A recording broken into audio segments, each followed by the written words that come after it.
Bien, el Centro de Estudios Junguianos, que es la asociación que organiza estas actividades, eh, tiene como principal interés, como su nombre lo dice, los estudios junguianos, los estudios de la teoría psicoanalítica, analítica psicológica de Carl Gustav Jung. Desde ese punto de vista, pues tratamos de enfocar los temas que damos desde una perspectiva junguiana, aunque no necesariamente, ¿verdad? Este tema de los sueños en particular tiene esa particularidad. Por ejemplo, y esto yo creo que les va a venir muy bien para que entendamos este tema. Yo personalmente trabajo mucho con sueños, bueno, todos los días, porque todos los pacientes con los que trabajo, trabajamos el tema de sueños, pero la manera como yo los abordo es estrictamente desde el ángulo de la analítica junguiana, ¿verdad? Trato de no introducir otras vías de abordaje, como podría ser, por ejemplo, la mitología, como podría ser, por ejemplo, el esoterismo, como podrían ser otras vías, ¿verdad? Que son muy interesantes, pero bueno, trato de centrarme exclusivamente en el asunto que estoy o que estamos trabajando con las personas con las que estoy trabajando en ese momento. Claudio tiene la posibilidad de abordar el tema desde otras aristas y eso enriquece enormemente este material sobre los sueños. Entonces esa parte es muy, muy interesante. A mí personalmente me interesa mucho porque en más de una ocasión hemos compartido sueños con Claudio y nos hemos dado cuenta de que abordarlos desde diferentes vías enriquece enormemente ese ejercicio, ¿verdad? Pero lo que he optado por hacer esta noche es que en ausencia de Claudio y para no meterme en la corriente y en la estructura que él está desarrollando, pues he preferido mejor abordarlos, que ustedes tengan también esa visión, abordarlos estrictamente desde el ángulo de la psicología. ¿Cómo aborda la psicología, en este caso junguiana, el tema de los sueños? Y esto nos va a venir muy bien para complementar lo que Claudio viene haciendo, que retomará, repito, el próximo jueves. ¿Vale?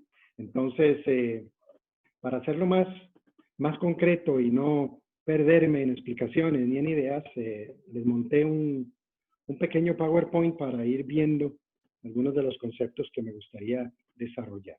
La base de esto que les voy a exponer esta noche, bueno, está naturalmente el libro que Claudio recomendó la semana pasada y que pusimos a disposición de los que quisieran, ¿verdad? De Emilio Salas y el gran libro de los sueños. De nuevo, como lo hicimos la semana pasada, si alguno quiere que se lo enviemos por PDF, me pone un correo o me manda un mensaje ahora por el chat con su correo electrónico y se lo mandamos por PDF. Otro libro indispensable para que le interesen los sueños. Bueno, por supuesto, Carl Gustav Jung, ¿verdad? El hombre y sus símbolos. ¿Sí? Es un compendio. En realidad, solo el capítulo primero está escrito por Jung. Los demás capítulos son escritos por estudiosos y colaboradores de él, pero no tiene desperdicio en lo absoluto este libro. Es más, es uno de los libros recomendados para el que quiera conocer la teoría junguiana. ¿Verdad? Me disculpan si me distraigo a veces porque es que va entrando gente y tengo que darles acceso. Sí, claro que sí. Aquí estoy viendo los mensajes de que les mande el libro. Claro, por supuesto. Vayan dejándolos ahí. Yo al final hago una copia del chat y ya me queda la información para en la semana írselo mandando. Otro libro muy importante, lo tengo ahí en la biblioteca, pero no lo saqué. Fundamental para lo que vamos a ver esta tarde-noche. Ego y arquetipo de Edward Edinger. Edward Edinger fue un psicólogo norteamericano, discípulo de Jung, y aborda el tema de las relaciones. De hecho, eso es lo que vamos a ver ahora, las relaciones entre el yo y el símbolo. Esta parte es muy importante, ya vamos a ver por qué.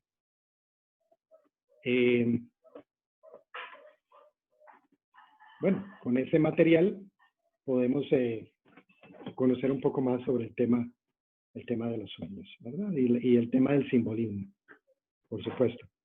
Y cuando hablamos del simbolismo, pues puede ser o muy estrictamente apegado a una corriente en particular, como puede ser la psicología, o puede ser muy amplio cuando conectamos, por ejemplo, con la mitología, como lo hace Edinger, con Joseph Campbell, por ejemplo, y todo el estudio que hace él de la mitología de los pueblos y por consiguiente sus símbolos. Ok, aquí tengo. Perfecto. El que me pide el libro por el chat, por favor, póngame su correo electrónico.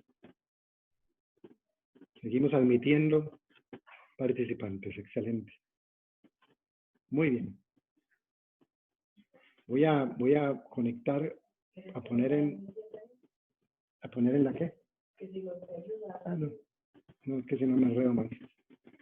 Voy a compartirles pantalla para ver el PowerPoint. Vamos a ver. Si no se nos queda en el tintero.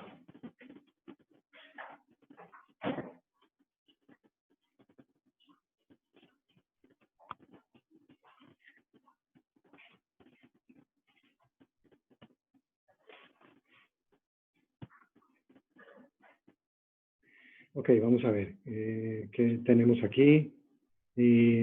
Copia del libro, perfecto. Muy bien. Siguen entrando participantes. Bueno, vamos a ver. Si podemos compartir el screen. No me da problemas.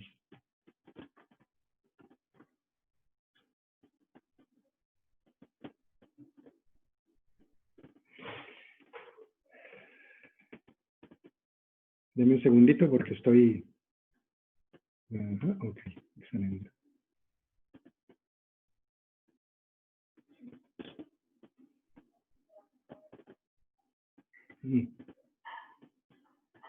Vamos a ver si podemos ahora sí.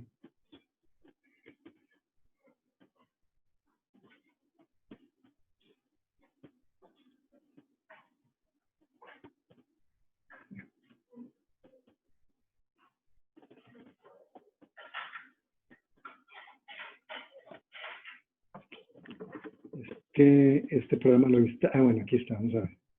Sí, ahora sí, ahí está, ahora sí. ¿Pueden ver la imagen? ¿Sí? ¿Se ve la imagen? Perfecto, Sí, ahora se ve. Sí, se ve. Yo ya estoy viendo que ya me dijeron que sí, excelente, muy bien. Bueno, ahora sí, tenemos imagen. Perfecto, gracias. Mensaje en el chat de que ya lo tenemos. Ok. Bien, esta primera imagen generaliza un poco el tema de la simbólica dentro de la psicología junguiana, ¿verdad? Es sacada del libro rojo, Liber Novus, la travesía nocturna. ¿Sí? La travesía nocturna. Qué interesante, o sea, algo tan básico y tan sencillo y tan obvio, pero uno pocas veces se lo cuestiona, ¿verdad? Para Jung es muy importante el hecho de que efectivamente el hombre produce símbolos, dice, inconsciente y espontáneamente en forma de sueños. O sea, que una de las funciones más básicas de un ser humano es la producción de imágenes, generalmente a través de los sueños. Y esto lo hacemos toda la vida. Sin embargo, pocas veces nos llaman la atención. No sé, sinceramente, cuál será el motivo, ¿verdad? Yo personalmente, igual que que muchos otros compañeros, y obviamente entre ellos Claudio, desde hace muchos años venimos trabajando el tema de sueños. De hecho, les comento que la manera como conocí yo a Claudio fue así, de esa forma, él abordándome a mí, preguntándome por mis sueños. En ese tiempo, bueno, yo era un chaval de 14 años, probablemente, más o menos. Y desde entonces, pues, poniéndole atención a la producción de sueños. Sin embargo, esto no es un tema que pudiéramos considerar importante. Y la verdad es que cuando uno lo analiza, uno dice, es una maravilla pensar de que una de las principales características de un ser humano es que produce constantemente imágenes. Y esas imágenes las proyecta a través de los sueños. ¿Qué pasa cuando alguien tiene un sueño y cuenta ese sueño? Que es algo a lo que yo me enfrento todos los días.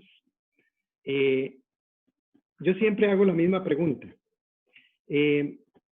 Un drama como este, que se produce en un sueño, en donde hay personajes, hay situaciones, repito, hay drama, a veces hay tragedia, otras veces hay comedia, ¿sí? Todo esto que se produce, suelo preguntar, ¿quién lo produce? ¿Y con qué propósito? Y con mayor razón cuando resulta que aquello que aparece en el sueño tiene relación directa, imposible de negar con alguna situación que la persona está pasando en su vida, pero con la cual seguramente, por el tema del lenguaje simbólico, difícilmente hará una conexión. Difícilmente hará una conexión. Obviamente, ya cuando uno va trabajando con el sueño y empieza a hacer preguntas, las conexiones van apareciendo, naturalmente. Por poner ejemplos así muy generales de esto que estoy diciendo como introducción, ¿verdad? Alguien, sabemos que tiene un problema bastante serio de autoestima, por ejemplo. Bueno, y de repente tiene un sueño y se está trabajando sobre ese problema, no directamente, no haciéndolo evidente, pero está claro que ha ido saliendo ese tema de una baja autoestima, por ejemplo. Y de repente tiene un sueño con una persona que es un familiar suyo, ¿verdad? Y claro, cuando esta persona cuenta ese sueño, pues menciona de que soñó con que, fíjense bien, soñó con que tenía que hablar con alguien de un problema que tenía. Y entonces en el sueño pensó, debería de hablarlo con mi psicólogo. Y aparece este familiar, una prima, y le dice, bueno, yo no soy psicóloga, pero si tú quieres lo puedes hablar conmigo. Le dice. Y nada, ahí termina el sueño. Aparentemente no dice mucho. Pero cuando yo le pregunto, bueno, ¿y esa prima quién es? Porque, bueno, le pregunto muchas cosas y dejo esa pregunta para el final. Porque cuando me responda, yo quiero tener las observaciones de lo demás que he preguntado. ¿Y quién es esa persona? Le digo. Entonces ya me explica quién es, cómo se llama, etcétera. Pero todavía no alcanza a mencionar o a decir algo que ayude a vincular esa cuestión. Entonces yo le pregunto, bueno, y si usted tuviera que describirme a esa prima, ¿cómo me la describe? Y entonces el soñador o la soñadora me dice, sería la última persona con la que yo hablaría, ¿verdad? Y yo digo, qué curioso. Resulta que en el sueño tiene la necesidad de hablar con alguien, lo cual seguramente es porque efectivamente hay algo que necesita salir a flote. Ella misma piensa que con su psicólogo, pero resulta que en el sueño la psique a quien pone como participante para esa labor es a la persona con quien en última instancia, el soñador o la soñadora hablaría. Vaya paradoja. Y entonces le pregunto, bueno, ¿y por qué? Y la respuesta es, porque es una prima que tiene como principal característica que le gusta exponerse mucho. Le encanta hacerse ver. Algo que obviamente está en el extremo totalmente opuesto del soñador. Y claro, ahí es donde uno se pregunta, bueno, pero ¿quién elabora entonces todas estas cosas? Para que tengan esas conexiones, para que al principio sea algo totalmente absurdo, que después va cobrando sentido, que es la palabra clave del tema de esta noche, el sentido. Eso es lo que se llama la travesía nocturna, el teatro de la noche, como le llama Emilio Salas. Ahí donde de repente suceden muchas cosas. Y pocas veces, repito, nos preguntamos, ¿cómo se elaboran estas cosas? ¿Quién las elabora? ¿Y por qué aparecen en momentos muy puntuales de la vida de las personas? E incluso por qué a veces aparecen, se van, la persona recuerda, lo olvida, y con el tiempo vuelve a aparecer otra vez. El mismo drama, los mismos personajes. Y a veces hasta se vuelve a olvidar una segunda vez y vuelve a aparecer por tercera o cuarta vez. Y uno dice, bueno, aquí tiene que haber algo, o sea, ¿qué es lo que pasa? ¿Y quién decide qué es eso que pasa? ¿Quién es el director de todo esto? El otro día compartíamos con algunos compañeros del Centro Jung, no me acuerdo por qué razón salió a relucir en el chat que tenemos en el centro, una serie muy conocida ya de los 90s que se llamó Twin Peaks y que es simbólica y pura, ¿verdad? David Lynch, del director David Lynch, que se caracteriza por ese tipo de temática. Y entonces, bueno, en la versión, en la versión moderna, ¿verdad? Porque Twin Peaks tiene una historia muy interesante. Se hicieron solo 2 temporadas. Cuando terminó la segunda temporada, en el capítulo final, termina con que aquello continuaría 25 años después. Imagínense, crear una serie para terminarla en un capítulo donde se diga en 25 años continuará la trama. Y efectivamente, David Lynch se las arregla para que 25 años después continúe con los mismos actores, los reúne y continúa 2 temporadas más. En esa segunda puesta en escena, digámoslo así, en uno de los capítulos hay una escena donde el mismo director que hace un papel también dentro de la serie, papel de un investigador de la policía, tiene un sueño. Sueña con una actriz italiana que él conoce. Y no me acuerdo ahorita el nombre de ella. Se la encuentra en París y entonces va describiendo el sueño. Y el sueño obviamente lo va recreando en la serie, en la película, en la serie. Y resulta que esta mujer se sienta con él en un café y le dice,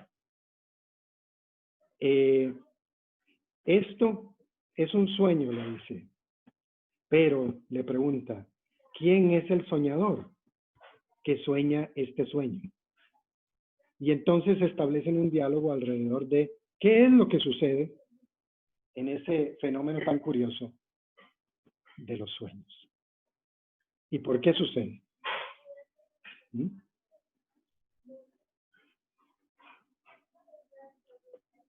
Dice el doctor Jung que todo depende de cómo veamos las cosas. Voy a mover aquí la pantallita. Ok.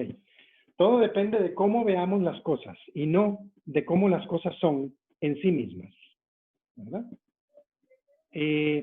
La menor de todas las cosas que tenga sentido es más valiosa que todo lo demás en la vida que no tenga sentido. Una traducción un poco trabada, pero bueno, no importa, ¿verdad? O sea, que como les decía, lo más interesante, lo más importante de este tema es el sentido. Fíjense ustedes que la psicoterapia, efectivamente, como está escrito ahí, ya no es lo que era antes. O sea, los que practicamos la psicología vivimos tiempos totalmente diferentes a los que vivieron los padres de la psicoterapia. Freud, Jung, Adler y todos ellos. Ya no nos concentramos tanto en los desórdenes definidos, en las enfermedades mentales, etcétera, sino que la mayoría de la gente que va donde un psicólogo, la mayoría de la gente que busca una psicoterapia, el problema fundamental que tiene es que no le encuentra significado a lo que hace, no le encuentra sentido. Y dice Jung que esto es muy importante porque el único sufrimiento insoportable es el sufrimiento que no comprendemos. Y obviamente cuando una vida pierde sentido, cuando la vida de un sujeto no tiene sentido, se vuelve un sufrimiento insoportable. De esos que no se logra superar, que no se puede quitar de encima, que día y noche duele, pesa y se arrastra. Básicamente, en la psicoterapia junguiana, todo esto depende del sentido que las cosas tengan. Y esto es fundamental porque ese es uno de los propósitos de los sueños.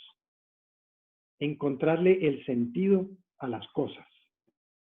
Y de esa manera el sueño se vuelve compensatorio. O sea, los sueños vienen a compensar la pérdida de sentido que tiene la vida del sujeto. Ahora imagínense ustedes, cuando el sujeto no sueña o no le pone importancia a sus sueños. ¿Verdad? Es básicamente una vida que va hacia el despeñadero, tarde o temprano. No necesariamente, como pensaríamos, o como es el extremo más lamentable, que sería, pues, quitarse la vida, sino el hecho de tener que vivir y cargar toda la vida con un sufrimiento que no se sabe de dónde viene, que no se sabe por qué está ahí y que no tiene ningún sentido. Sin embargo, hay que cargarlo. ¿Verdad? Dice Jung, he sacado algunas frases para después irlas comentando. Dice, el sentido amplio de significado de la existencia de una persona es lo que eleva al hombre por encima de el poseer y de el gastar. Si esa persona adolece de este sentido, está perdido y es miserable. Vaya, esto es muy fuerte, porque vivimos en una sociedad en donde se nos enseña exactamente a eso, a poseer cosas. Y esas cosas que poseemos son las que, al final de cuentas, vienen a darle sentido a nuestra existencia. Y esto es bastante serio, ¿verdad? Porque la mayoría de los casos, de esos que vimos anteriormente, cuando decíamos que la psicología ya no es lo mismo que antes, y que difícilmente todos los psicólogos tengan entre sus pacientes a alguien con algún padecimiento serio, digámoslo así, pero seguramente tendremos muchas personas que lo que padecen es de ese sinsentido. Si esas personas no logran darle sentido a su existencia, esa existencia siempre va a tener un cierto grado de no saber hacia dónde se va y un cierto grado de existencia miserable. Aunque suena un poco fuerte, pero bueno. De que la existencia no tiene sentido, vamos. De que por alguna razón no le encontramos ese sentido. Pensábamos que estaba en, en la pareja, en la vida matrimonial, en la familia. Pensábamos que estaba en la profesión, en graduarme, en convertirme en un importante profesional. Y cuando llegamos allí, nos dimos cuenta de que seguía faltando algo. Y cuando teníamos la familia completa, nos dimos cuenta de que algo todavía hacía falta. Y cuando conseguimos hacernos de estas cosas que son tan importantes en la sociedad de consumo, no solamente objetos materiales, porque sociedad de consumo no quiere decir solamente objetos materiales, ¿verdad? La vida espiritual también entra dentro de la sociedad de consumo. Y pensábamos entonces que haciéndonos del televisor, del automóvil, etcétera, y tampoco.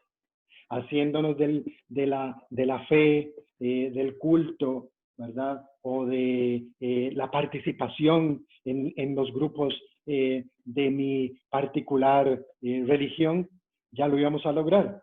Y tampoco. Y siempre quedaba algo pendiente. No alcanzábamos a lograr sentirnos plenos, sentir que la vida tenía sentido. O también suele suceder que algo nos pasa, algo sucede y alguna pérdida, sea material, sea de algún familiar o lo que sea, y claro, esto nos genera un dolor muy profundo que permanece en el tanto en que le encontremos un sentido a aquello. El sentido abstracto u objetivo es lo que se le llamaría el sentido exterior. Ese sentido exterior de las cosas es dictaminado por la sociedad de consumo, obviamente. Corresponde al signo, a la representación, a lo literal. Ahora vamos a ver cómo se da este fenómeno. En tanto que el sentido subjetivo es el sentido vivo, corresponde a un estado psicológico, que también se le llama un estado interior y suele estar cargado de afecto. Se transmite a través de los sueños, de la mitología, del arte, por ejemplo. La persona que entra en contacto consigo misma entra en contacto con ese sentido subjetivo, lo expresa, lo siente presente. Es, por decirlo de alguna manera, deja de estar vacío y de repente empieza a experimentar algo que no viene de afuera. Y por consiguiente, al no venir de afuera, pues no es algo agregado, sino que es algo innato, que viene de adentro. Como los sueños, que es una información que viene de adentro, por decirlo de alguna manera. Dice Jung, según podemos discernir, el solo propósito fundamental de la existencia humana es encender una luz de sentido en la oscuridad del simple ser.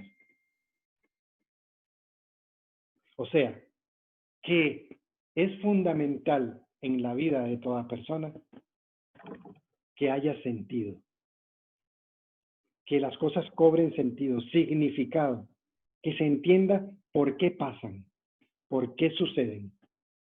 Y eso es como encender una luz en la vida del sujeto.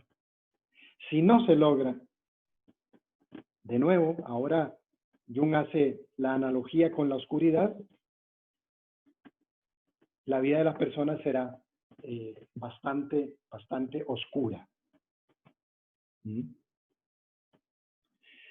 La ausencia de sentido, estas son frases también de Jung, dice, la ausencia de sentido en la vida juega un papel fundamental, un papel crucial en la etiología de la neurosis, en el origen de la neurosis. La ausencia de sentido en la vida juega un papel fundamental en el origen de la neurosis. Una psiconeurosis debe considerarse, en última instancia, como el sufrimiento de un alma que no ha descubierto su sentido. Bueno, ahí estamos todos ubicados, ¿verdad? En esa neurosis que nos produce la existencia. Imagínense ustedes esta frase para estos tiempos, en donde se nos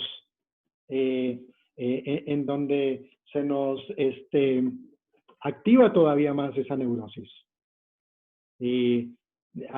Al vernos confinados, al ver nuestras libertades controladas, al ver que de repente ya no podemos compartir con los seres queridos, que por lo menos era un bálsamo para el sufrimiento de la vida, y ahora no lo podemos hacer. Obviamente, no le encontramos sentido a esto, y se lo queremos encontrar. Cada vez que yo veo, por ejemplo, mensajes en redes sociales, en donde la gente dice que la pandemia nos va a hacer más fuertes, que la pandemia es una manera de liberar a la madre tierra, la Pachamama, de tanto sufrimiento, que la pandemia es el karma porque así como hacemos sufrir a otros seres vivos, ahora lo vivimos en carne propia, etcétera, etcétera, etcétera, hasta cuestiones relacionadas con la política, con la economía, con las teorías de conspiración, etcétera, etcétera. Yo lo que veo detrás de todo eso es la necesidad imperiosa del sujeto de encontrarle sentido a lo que está viviendo. Eso es lo que hay detrás. Yo no sé qué sea real y qué no. Yo no sé quién está en lo correcto y quién no, ¿verdad? Yo no soy muy fanático, digámoslo así, de las corrientes conspiranoides. No soy muy fanático de las corrientes que abogan casi como una religión por la madre tierra. Por ejemplo, me parece que en todas esas valoraciones siempre hay mucho de consumismo. Pero lo que sí entiendo es que detrás de esas preocupaciones y de esa angustia por encontrarle una respuesta a esto que estamos viviendo, está este fenómeno de encontrarle sentido. Porque si yo se lo logro encontrar, no voy a sufrir tanto. Voy a tener algo de donde puedo echar mano para tratar de sobrellevar lo que está sucediendo. Vamos a ver si es que...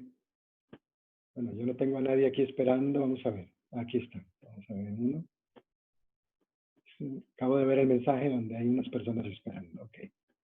Perfecto. Vamos a hacerlos ingresar. Ahora sí. Excelente. Muy bien. Sigue diciendo el doctor Jung. Si no es posible establecer una relación con lo luminoso, o sea, con lo trascendente, no es posible la cura. Lo más que se puede esperar es un progreso en la adaptación social.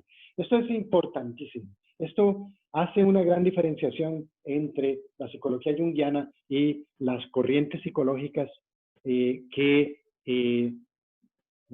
conocemos hoy en día. ¿verdad?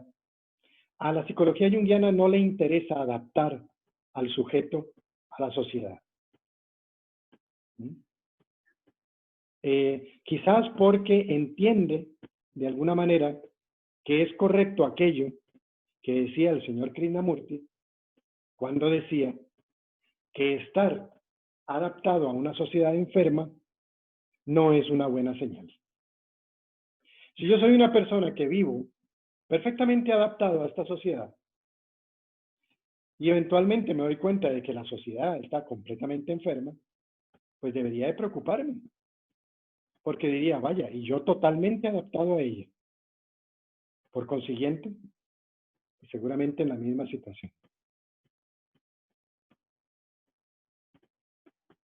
Ok, ahí van otros más para adentro. Excelente. Bienvenidos a los que acaban de entrar. Seguimos. Entonces, la adaptación social es importante, claro que sí, no le vamos a restar importancia a ello. ¿Sí? Ya lo he comentado antes en otros conversatorios que me ha tocado dirigir. Yo tengo pacientes que me llegan por seguro médico. Les dan 5 o 6 sesiones a lo más. En esas 6 sesiones se espera de mí, como profesional, que pueda readaptar a estas personas a su trabajo, a sus funciones laborales. Perdón que se me fueron las imágenes, pero es que estaba haciendo ingresar personas y no me di cuenta que adelanté la presentación. Claro, esa es parte del trabajo de la psicología, ¿verdad? Ayudar a las personas a readaptarse. Pero en el fondo no es esa la labor. En el fondo tiene que ver con el hecho de que más allá de la adaptación social, hay un sufrimiento constante que tiene que ver con la imposibilidad de encontrarle sentido a lo que se está viviendo. Y la manera de encontrar ese sentido es conectando con lo que Jung llama lo luminoso, lo trascendente. ¿Dónde conectamos con lo trascendente? Ahí es donde entra el tema de los sueños, en la conexión con lo trascendente.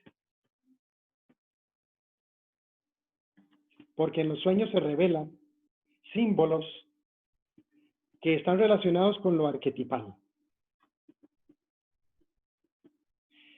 Sigue diciendo Jung, nadie se cura realmente y nadie encuentra su sentido si no recobra su visión religiosa.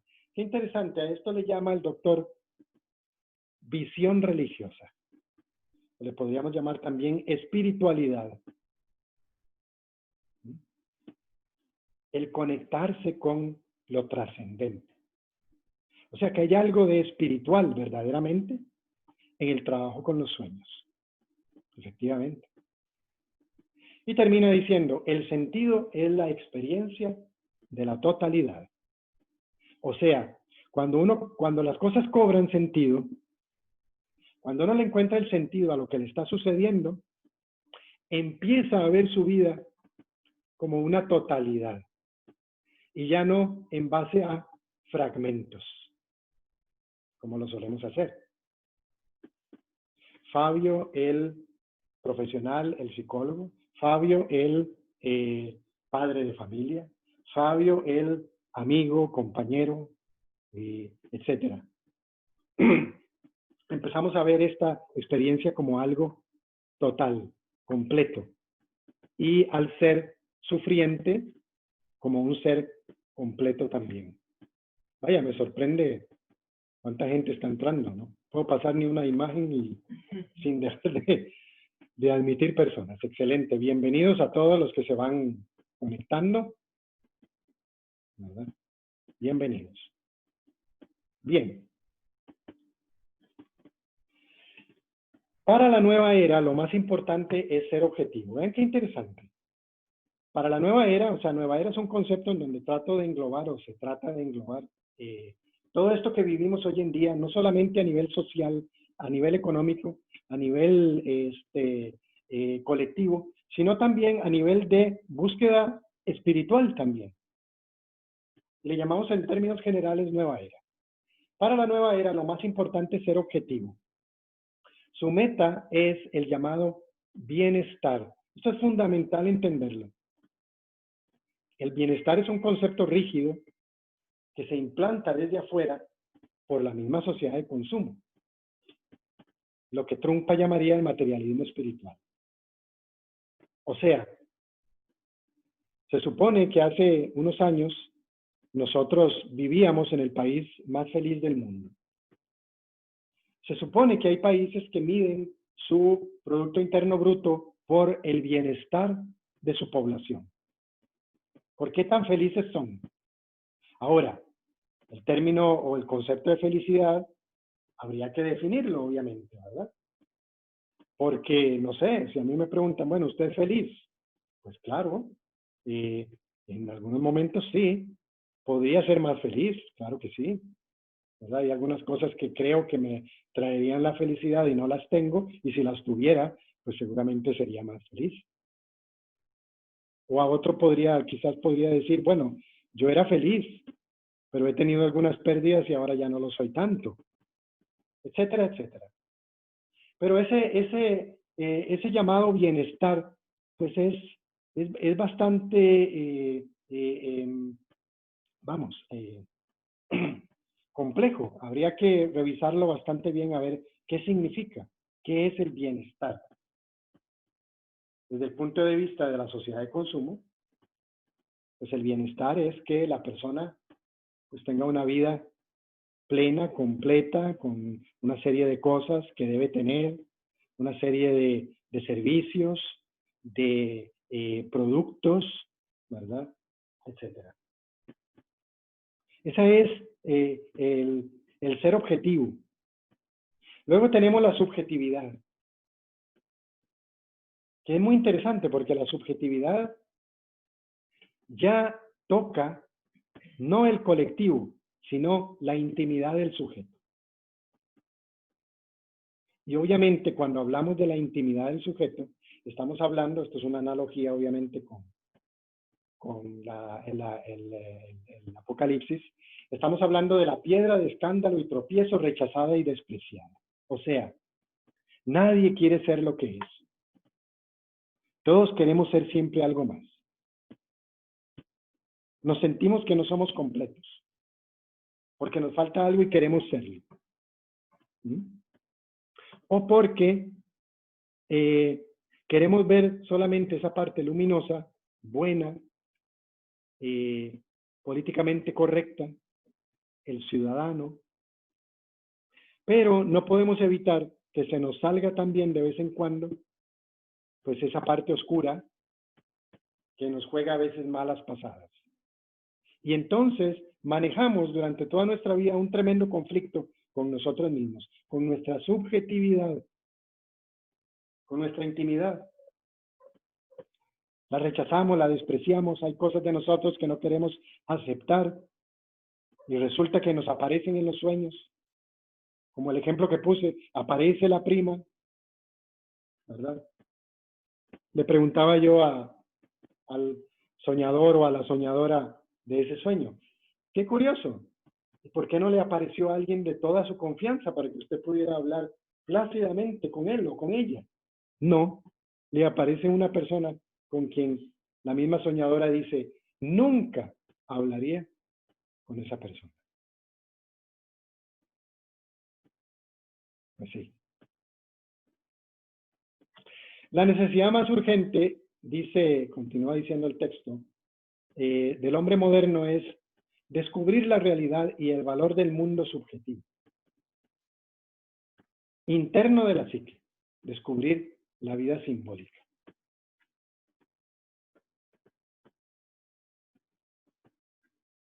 Ahí, otra vez, perdón, ahí voy, aquí están.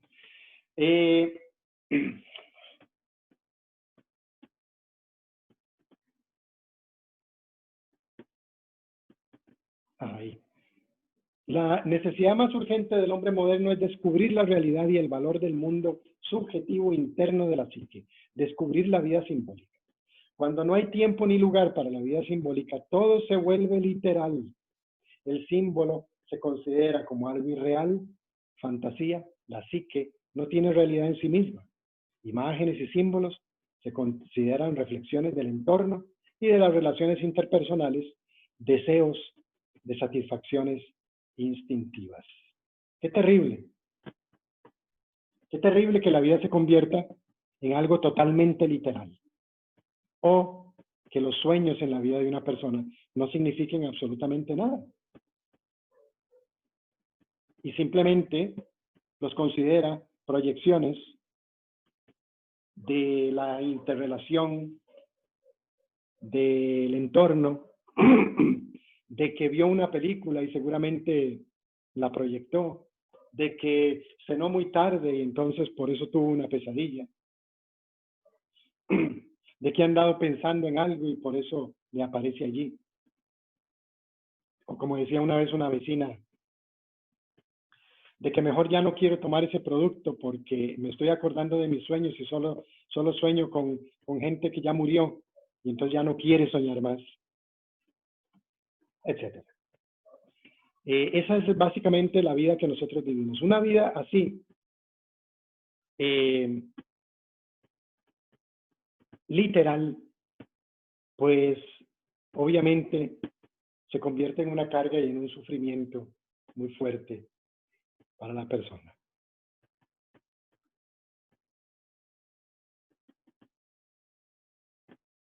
¿Ven qué interesante lo que dice el doctor Jung? Solo la vida simbólica puede expresar la necesidad del alma. Y debido a que la gente no tiene tales cosas, vida simbólica, nunca podrán salir de este molino de la vida banal. De nuevo, bastante fuerte, pero muy real. Por eso es que es importante considerar vida simbólica. Considerar que nuestra existencia funciona fundamentalmente en función de símbolos, arquetipos y sus manifestaciones en el mundo material.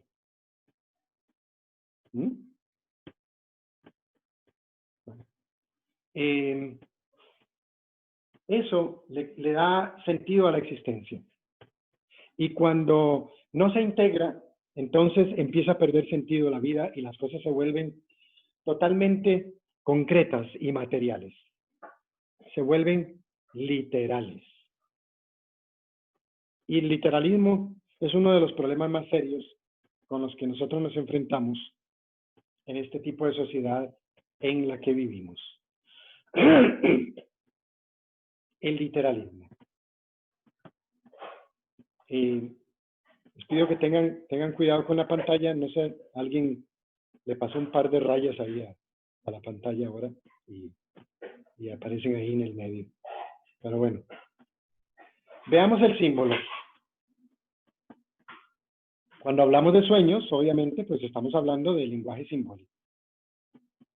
Si no se conoce el lenguaje simbólico, los sueños pierden sentido. Los sueños pierden sentido cuando no se considera el lenguaje simbólico. Y es muy importante entonces entender cómo funciona el símbolo. Esto nos va a permitir sentar algunas bases para que el próximo jueves Claudio continúe con su tema. La imagen o representación que apunta a algo esencialmente desconocido es lo que llamamos símbolo. Una imagen, una representación que apunta a algo esencialmente desconocido, un misterio, que comunica conocimiento vivo para el sujeto. Dinamismo subjetivo que ejerce atracción y fascinación sobre el sujeto. Entidad viva que actúa como liberadora, transformadora de la energía psíquica. Interesante. Producto espontáneo de la psique arquetípica. Claro. Por eso es que es muy difícil interpretar un sueño. Les comentaba al principio, ¿no? Yo personalmente abordo este tema siempre desde desde el ángulo estrictamente de la psicología junguiana, pues es con lo que trabajo, es una de mis herramientas de trabajo. Y de esa forma entiendo y me coloco en la posición de quien está menos capacitado para entender el sueño de alguien.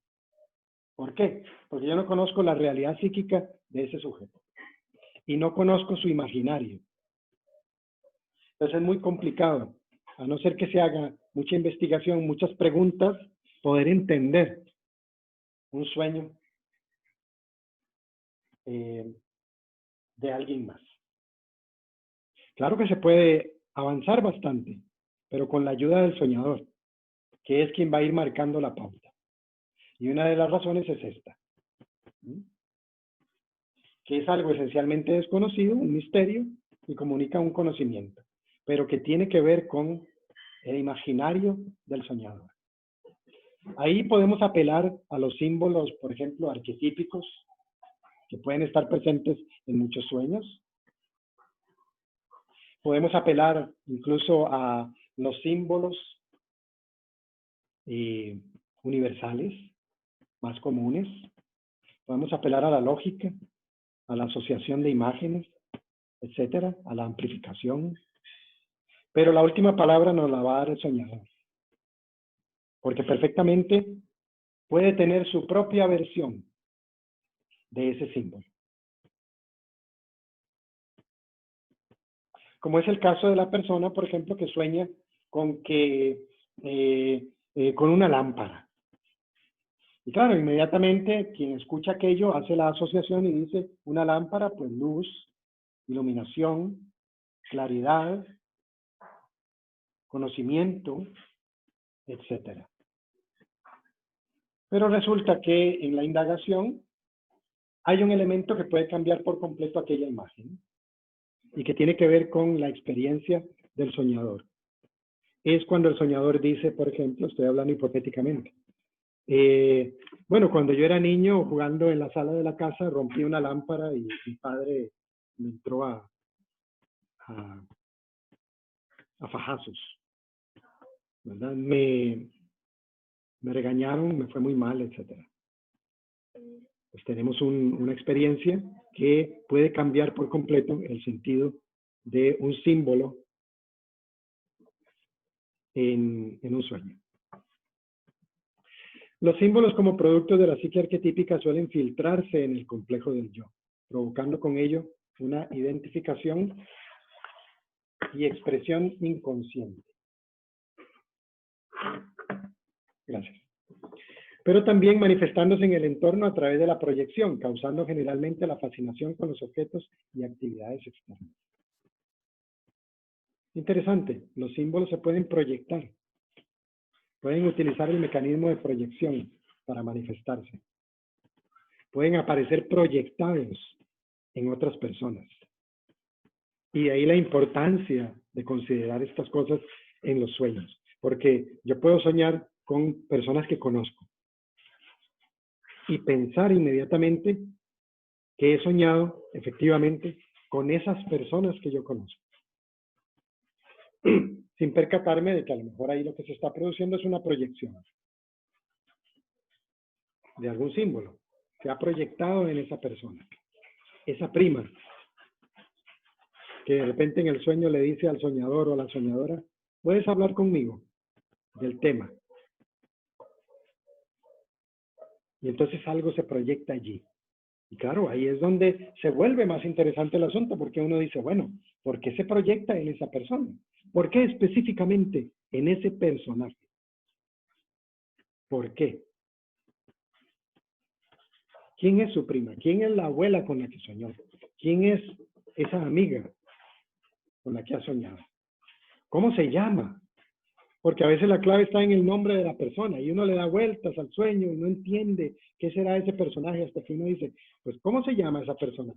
Se llama fulana de tal. Y uno dice, hombre, pues el nombre lo dice todo. Por ejemplo. De esta identificación resulta la literalidad, donde lo simbólico queda reducido a lo conocido y por consiguiente debe caber en las descripciones. Mucho cuidado con ello, con querer literalizar un sueño. Como cuando soñamos con alguien, inmediatamente vamos donde esa persona y le decimos, oye, fulano, ten cuidado porque soñé contigo y fíjate lo que puede pasar. Bueno, nunca está de más considerarlo, ¿verdad? Pero es muy poco probable que funcione así, a manera de proyección. La institucionalización, ¿qué quiere decir eso? Bueno, que nosotros establecemos unos parámetros, ¿sí? En base a lo conocido, que finalmente se convierten en nuestras propias prisiones. Y no podemos salir de esa literalidad. De repente la vida tiene unos parámetros y unas condiciones que son totalmente literales, literalistas por completo.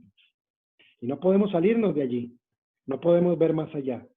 Es más, nos impiden sentir lo que puede estar sucediendo en un sueño. Sobre el tema de la institucionalización de la vida, o sea, cómo la vida se convierte en algo totalmente rígido y cuyos parámetros son dictados por la sociedad de consumo, les recomiendo una película que se llama, en inglés se llama The Shawshank Redemption. Shawshank es una prisión en el estado de Nueva York. En español la traducen como cadena perpetua, o también le llaman, hay otro nombre pero no me lo recuerdo ahorita.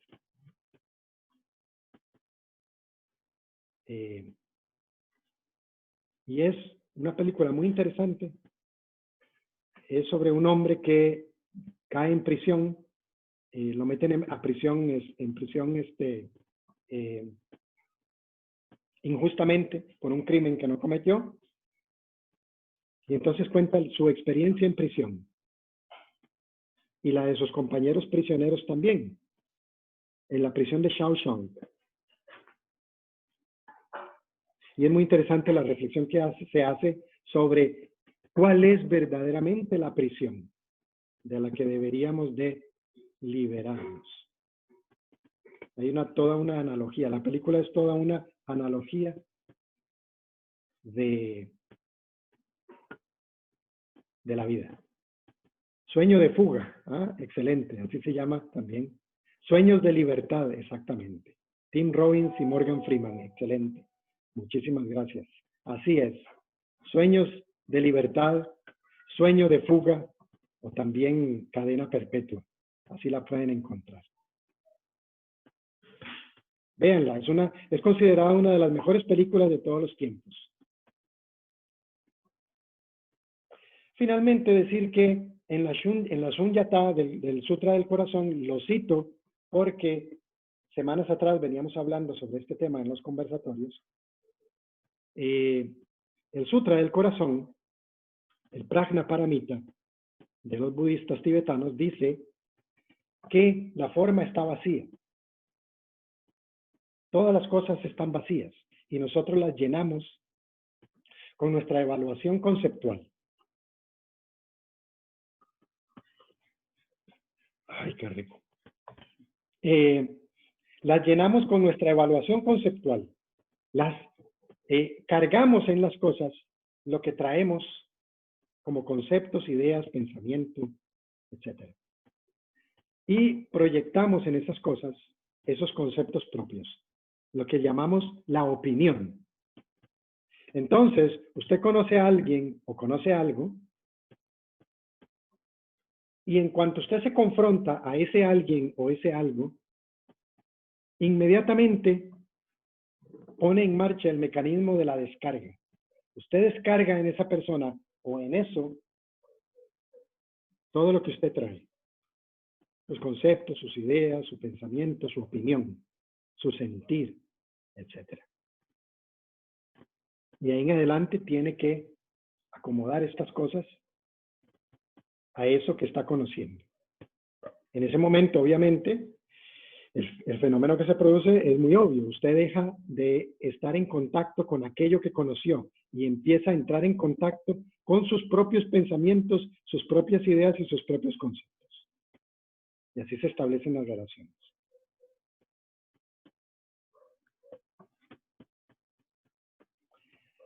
¿Cómo se relaciona el yo, o sea, la estructura psíquica, esto que yo soy? ¿Cómo me relaciono yo con el símbolo? Y de estas tres formas de relacionarnos con el símbolo, depende lo que va a suceder en esa relación. Y fíjense que lo simbólico es lo más importante, ya lo hemos visto. El que alcanza vida simbólica resuelve el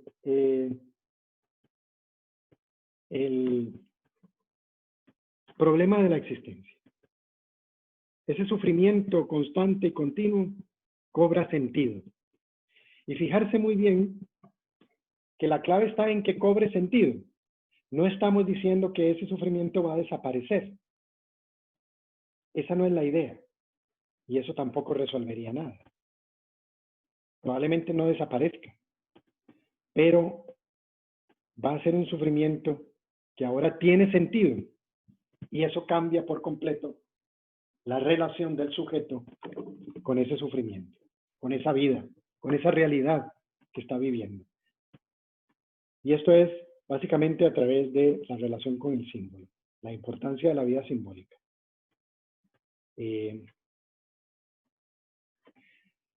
La primera instancia dice así: el yo se identifica con el símbolo. La imagen simbólica puede ser vivida en el exterior de manera concreta, en donde el complejo del yo y la psique arquetípica se vuelven una sola. O sea, el soñador, pongámoslo en el caso de un sueño, el soñador se identifica con lo que soñó y la imagen simbólica se vive de manera concreta, no simbólica, sino de manera concreta. A eso se le llama la falacia concretista. Esto es Edward Edinger, que sería la más primitiva y manipula los hechos físicos concretos, en donde el sujeto es incapaz de distinguir los símbolos de la psique arquetípica de la realidad concreta exterior. Las imágenes simbólicas internas son experimentadas como factores reales externos. Por ejemplo, las imágenes religiosas tomadas como hechos literales y concretos. ¡Qué grave! ¡Qué grave! Sí, la estamos grabando para, le respondo a Jacqueline que me pregunta, la estamos grabando para después colgarla en el Facebook.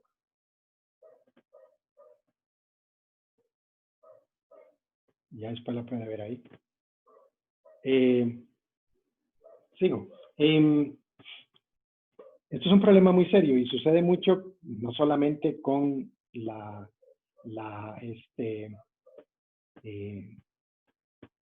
lo que tiene que ver con la religiosidad, con las instituciones religiosas, con la vida religiosa, etcétera, sino en todo sentido, pero mayormente se ve en las imágenes religiosas y en los grupos que se dedican a el desarrollo de lo espiritual, ¿verdad?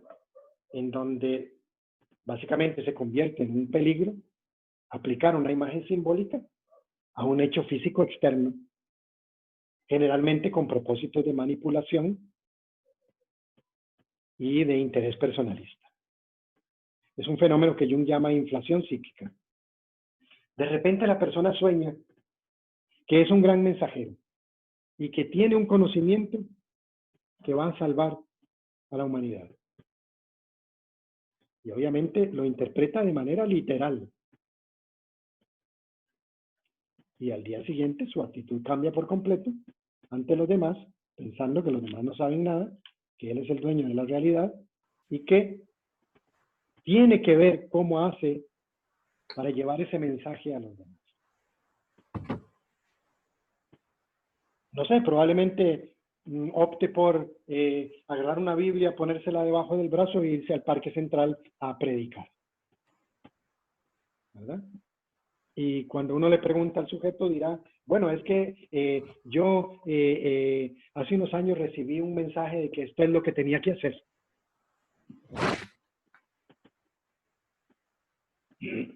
Les voy a pedir que apaguen sus micrófonos para que no se nos cuelen los ruidos ambientes.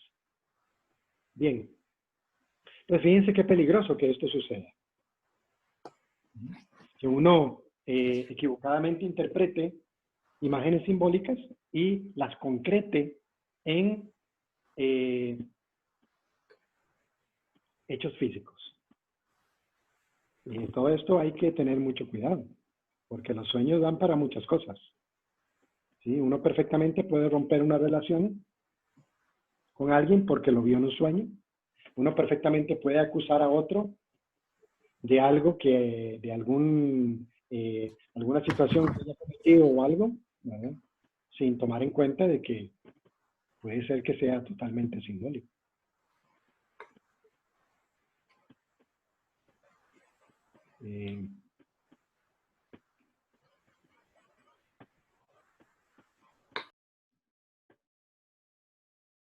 Ok, es que tenía un micrófono abierto ahí, ya lo cerré.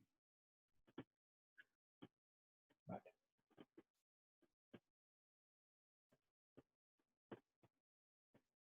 Bien, ok. Eso es lo que llamamos literalidad. La literalidad es muy peligrosa.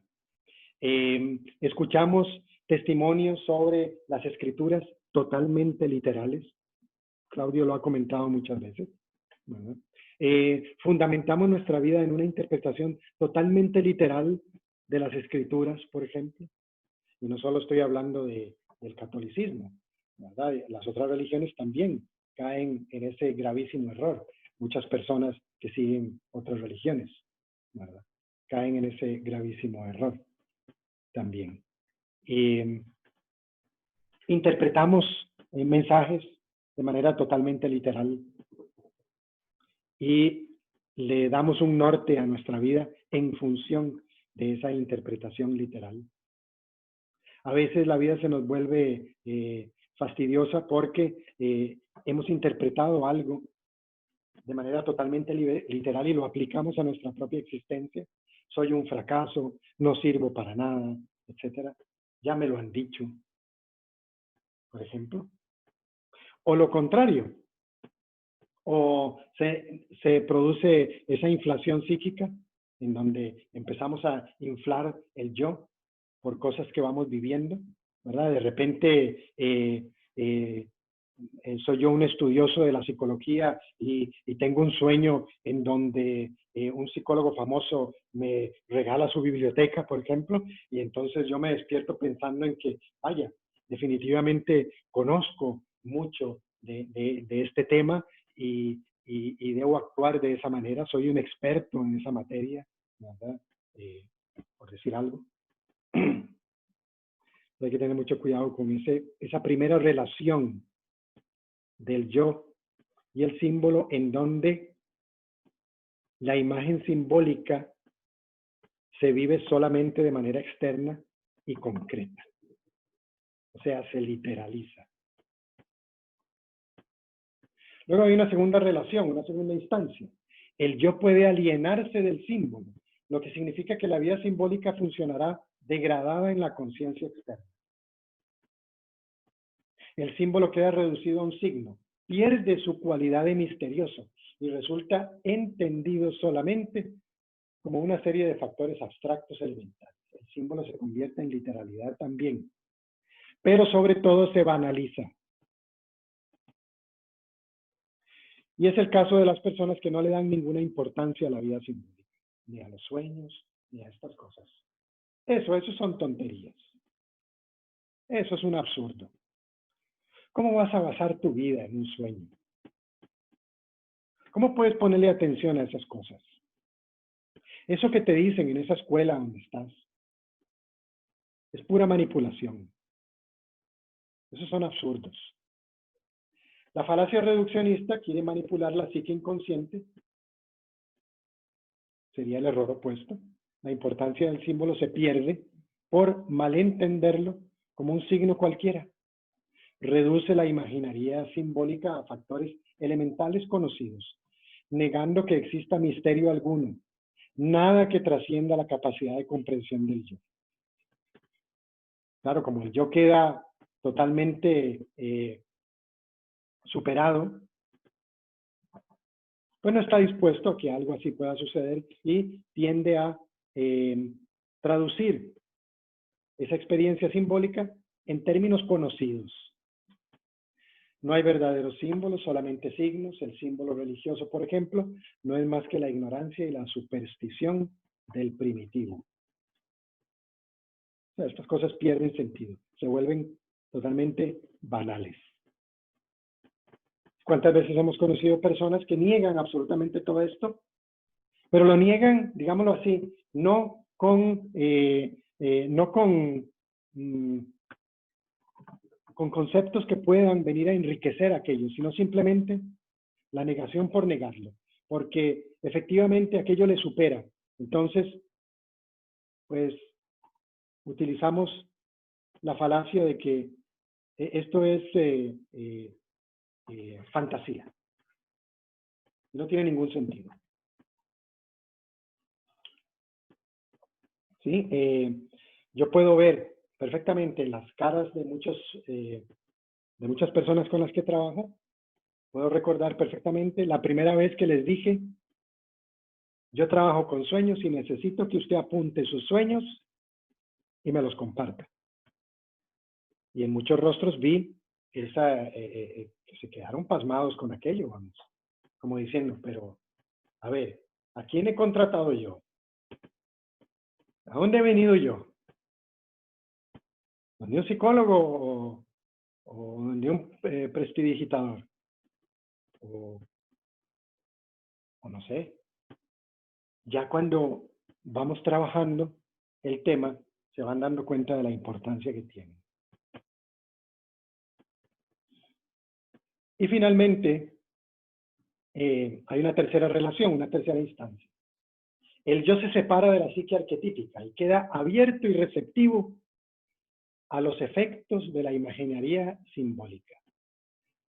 Se abre un diálogo entre el complejo del yo y el símbolo, permitiendo que este último realice su función de liberador y transformador de la energía psíquica, con participación del entendimiento y de la conciencia. Para Jung, perdonando con la falta del dedazo, para Jung, hallar el lugar y propósito de las imágenes en la propia y real vida exterior es lo más importante. No hacerlo hace caer al hombre presa del principio de poder, lo cual puede ser muy peligroso. ¿Ven qué interesante esto del principio de poder? Resulta que en los grupos, en la mayoría de los grupos que funcionan, vaya la redundancia, con un colectivo, lo que Jung llama en Recuerdos, Sueños y Pensamientos, los ismos. Página 400. Mi esposa se la sabe de memoria. La página 400 de la edición de Seix Real, Seix Barrel, ¿verdad? Dice Jung, esos ismos, todos esos grupos, se ha podido identificar que cuando tienen problemas, cuando hay algún problema a nivel interno de estos grupos, ya sean políticos, obviamente, sociales, y sobre todo que tengan que ver con la religiosidad, la espiritualidad, son particularmente importantes porque tocan un elemento del participante que es muy importante, que es su vida espiritual, ¿verdad? Claro, cuando uno llega a un punto en donde a uno le dicen, mire, sí, la política, la sociedad de consumo, etcétera, etcétera, etcétera, pero usted tiene que hacer algo con su vida espiritual, porque el día de mañana lo van a llevar a cuentas y le van a preguntar, ¿y usted qué hizo? Claro, a mí me dicen eso y me ponen contra la pared. Y yo diré, bueno, pues sí, ¿Y si resulta que es así? Pues claro, es muy sensible esa parte de los grupos espirituales. Llámense esotéricos, llámense espirituales, llámense religiosos o como se llamen. Se ha logrado identificar que cuando hay problemas en estos grupos entre los dirigentes y los miembros, esos problemas casi siempre caen en 3 sacos diferentes. Puede ser un problema de poder, de abuso de poder. Puede ser un problema sexual o puede ser un problema económico, de dineros. Y los 3 tienen que ver con el principio de poder. De tal manera que es perfectamente viable que una persona que no le encuentre el lugar y el propósito a las imágenes en su propia vida real, puede cometer graves errores y terminar inflado psíquicamente y convertido en un déspota que utiliza ese principio de poder para manipular a los demás. Y claro, con el agravante de que toda persona que manipula tiene que encontrarse con alguien que quiere ser manipulado, obviamente. Y utilizando esa fórmula, pues podemos entender a estos grupos, a estos ismos y cómo funcionan.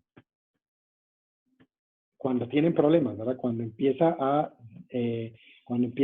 tergiversarse y a padecer las funciones de estos grupos, que perfectamente pueden cumplir una función muy importante, pero cuando empiezan a tergiversarse, entonces caen en este problema. Y el problema tiene una razón, un origen, que es que hay ciertas imágenes que se empiezan a proyectar en la psique, sobre todo de los dirigentes, que se interpretan equivocadamente.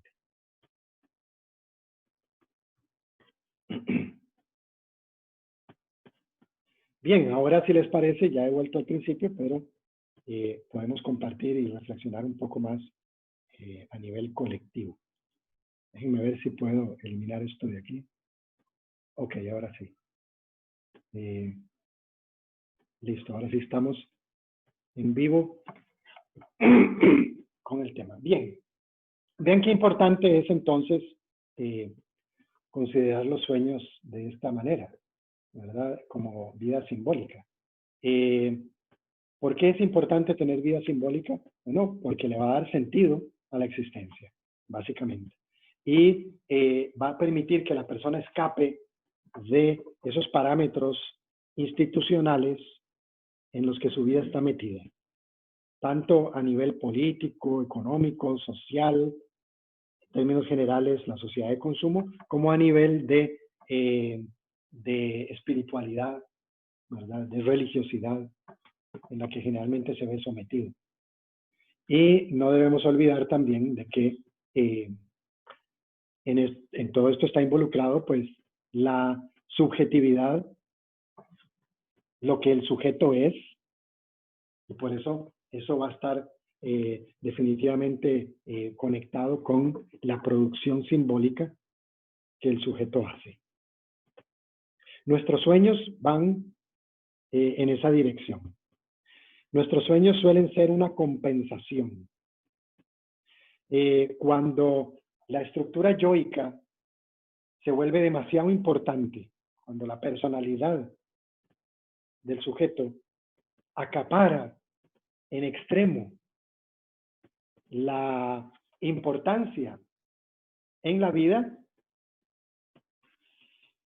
pues hay que compensar por algún lado. Y una de las maneras de compensar es a través de sueños. Entonces empiezan a aparecer símbolos, imágenes, dramas, mensajes, para intentar que el sujeto compense alguna situación que la ha llevado al extremo. Vuelvo al ejemplo que les puse, que me parece fascinante cuando yo me encuentro con ejemplos como estos, en donde de repente puedo ver en el rostro de la persona el impacto que le produce, las reflexiones que se están haciendo sobre un sueño propio, como ese que les puse al principio, en donde la persona sueña con que tiene que hablar con alguien. O sea, ahí ya empezamos a ver esa característica compensatoria del sueño. ¿Por qué tiene que hablar con alguien el soñador? Bueno, porque está cargando con una serie de cosas que si no las saca, lo van a terminar enfermando. Como dice, como dice el Evangelio de Felipe, lo comentamos la otra vez. Si no sacas lo que está dentro de ti, lo que no saques te destruirá.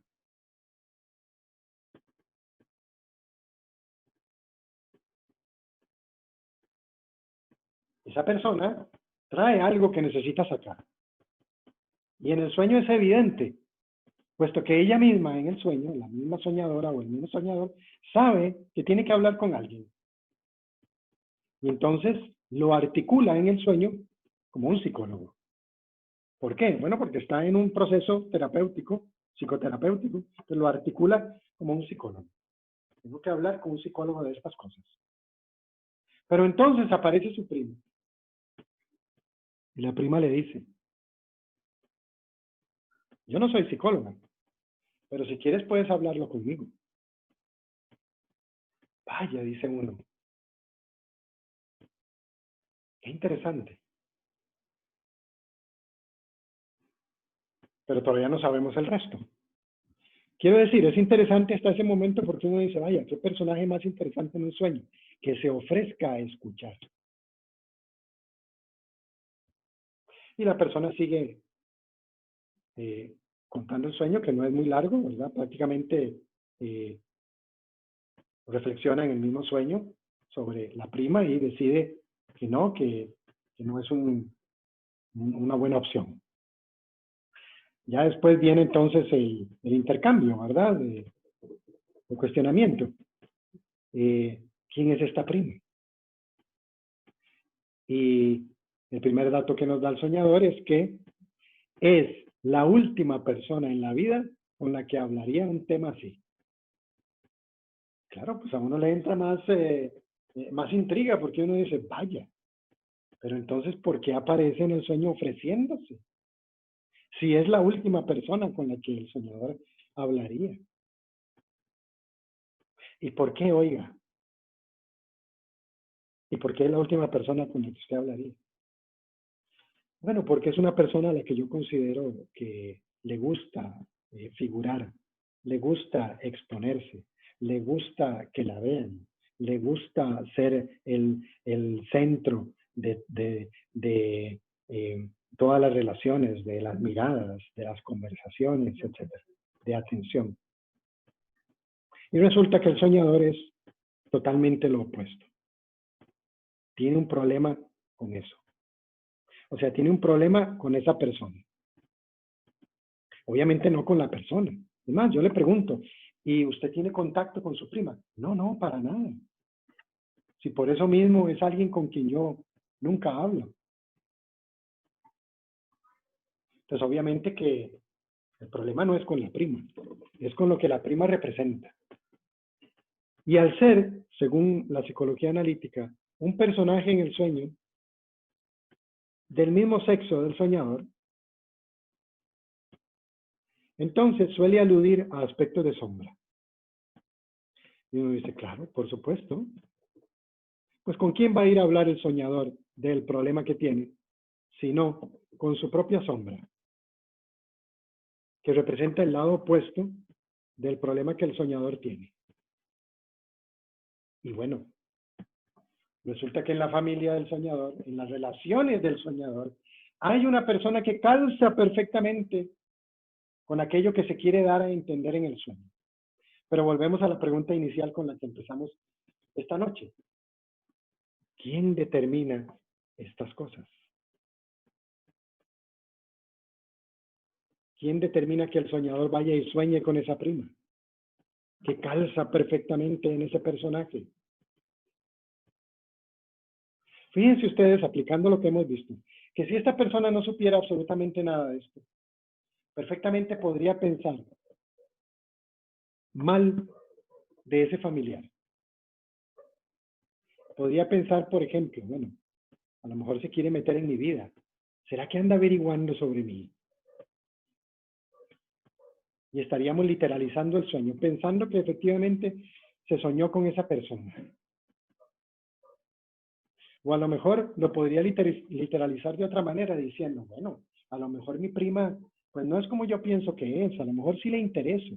Y seguramente pues está interesada en cómo yo me siento. De nuevo, una literalización del sueño.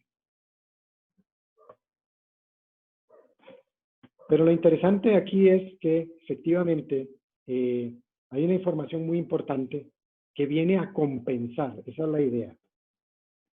Esta persona tiene un problema bastante serio con su autoestima y necesita compensarla. Entonces le aparece un personaje que está dispuesto a escucharla y ese personaje es totalmente lo opuesto a ella. Le gusta ser el foco de atención. Interesante. El carácter compensatorio del sueño. Bien.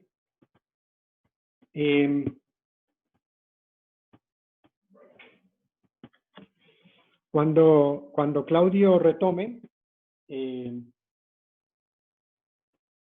próximo jueves, vuelvo a mencionarlo, hoy no ha podido estar presente porque tuvo un problema familiar con su madre y también porque se le dañó el teléfono, que es el único medio que tiene para poder conectarse. Así que se ha disculpado y retomará el próximo jueves. Y a las personas que le han mandado sueños para interpretar, no he querido tocarlos en absoluto, sino que ya él los tiene, de hecho, y los comentará el próximo jueves.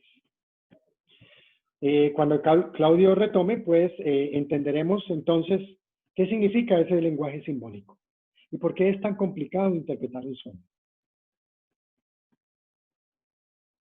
Se puede, el sueño se puede trabajar amplificándolo, por ejemplo.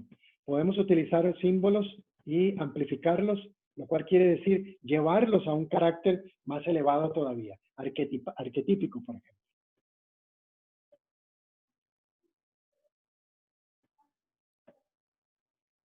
Estoy leyendo el chat para los que quieran ponerme allí dudas o cuestionamientos, ¿verdad? Gonzalo, ¿qué papel o importancia juegan otras variaciones del sueño como una supuesta, dice, proyección astral, sueño lúcido o incluso una fantasía o sueño despierto?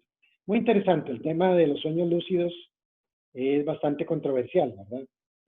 Hay quienes piensan que en un sueño lúcido se alcanza una conciencia plena del sueño. Bueno, a mí personalmente me parece que eso es bastante discutible, ¿verdad?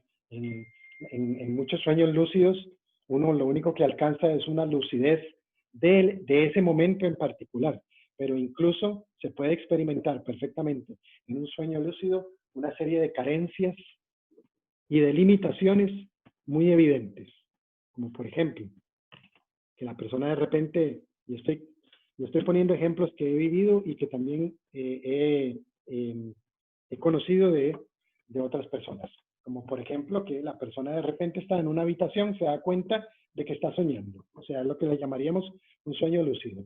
Yo sé que estoy soñando. En ese momento yo me digo a mí mismo, mira, estoy en un sueño, estoy soñando. Pero resulta que entonces quiero salir de la habitación y no lo logro. Trato de abrir la puerta, no puedo. Trato de abrir una ventana, no puedo. O sea, hay una serie de factores que no me lo permiten. O la persona que de repente se da cuenta que está en un sueño lúcido y dice, también lo he escuchado de algunas personas, bueno, si estoy en un sueño lúcido, entonces quiere decir que puedo volar. E intenta hacerlo y no lo logra. Y de nuevo, limitaciones. que es básicamente la clave de ese tipo de experiencias oníricas, ¿verdad? Sean sueños normales o sueños lúcidos, que hay una serie de limitaciones, que la psique está limitada, que el sujeto está limitado en su experiencia yoica, básicamente. Y hay que ponerle atención a las limitaciones, porque el sueño lúcido puede ser muy fascinante. ¿Usar asociación libre para interpretación del sueño? Por supuesto, claro que sí. Pregunta Mari. ¿De casualidad usas asociación libre para interpretación del sueño? Por supuesto. Por supuesto. Y yo necesito saber, uno necesita saber de boca del soñador qué pueden significar estas cosas. Fundamentalmente, entendemos que el soñador es el que tiene la clave para entender su sueño. Y el intérprete, en este caso, o llámese el intérprete o la ayuda, la persona que cuestiona, ¿verdad? Que es el rol que a mí personalmente me interesa jugar. Yo me convierto en un cuestionador, eso es todo, pero intento que sea el soñador el que haga las asociaciones y haciendo las asociaciones me las vaya expresando para seguir cuestionando todavía más y que el soñador haga más asociaciones.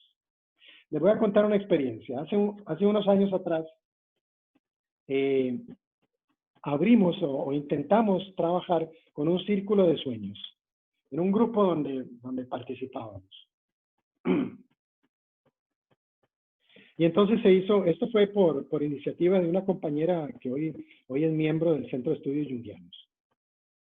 Y bueno, ella dirigió el círculo y en ese círculo pues se externaban, algunas personas se externaban sus sueños. Recuerdo una señora que contó un sueño. Y entonces en el círculo algunas de las personas que estaban ahí pues se atrevieron a interpretarse. Yo siempre he tenido pues mucho cuidado con ese aspecto, ¿verdad? De interpretarle el sueño a alguien más. Yo lo puedo hacer perfectamente desde el ámbito de la simbólica. Perfectamente, porque conozco el tema de la simbólica, ¿sí? Y puedo pues, hacer asociaciones con una serie de símbolos perfectamente. Pero eso no significa que eso, que eso vaya a darle significado y sentido al sueño, no. Bueno, en ese círculo una señora cuenta su sueño y alguien se lo interpreta. Perfecto, ahí quedó la experiencia. El evento terminó allí y ya. Cada quien se fue para su casa, etc. Unos meses después, resulta que esta señora me contacta para hacer terapia. Perfecto. Empezamos un proceso terapéutico con ella. Yo no me acordaba de aquello. Hasta que en una de las sesiones la señora contó de nuevo el sueño. Y ya me cayó a mí la moneda y dije, ah, claro. Pensé dentro de mí, este es el sueño que aquella noche esta señora había contado en aquel círculo. Y me acordé perfectamente de la interpretación que se hizo. Bueno, empezamos a trabajar en su sueño. Y ustedes no se imaginan a dónde fue a dar ese sueño. Claro. ¿Hasta dónde lo llevó la soñadora? Es lo que quiero decir. Yo de nuevo jugué el papel de cuestionar, preguntar. ¿Y esto qué? ¿Y aquello qué? ¿Y qué le parece esto? ¿Y usted cómo siente esto otro? Etcétera, etcétera. Y el sueño tomó un rumbo, para mí, totalmente inesperado. Al final, la conclusión a la que yo llegué es que aquella interpretación que se había hecho aquella noche no tenía absolutamente nada que ver con el sueño. Por supuesto, era la interpretación de alguien que no lo había soñado. Y ahora, la soñadora en este caso, había desarrollado por completo ese sueño. Y aquel sueño había tomado un rumbo, repito, insospechado, que no tenía nada que ver con la interpretación de aquella noche. Y claro, esto es muy común, esto puede suceder perfectamente. Hay elementos que a lo mejor sí se les atina, porque son símbolos que pueden ser universales, que pueden ser arquetípicos, pero siempre va a quedar faltando la parte del soñador, la experiencia de él, aquello que necesita compensar, por lo cual el sueño aparece. Entonces es muy importante tomar eso en cuenta. Vamos a ver qué más nos dicen aquí en el chat. El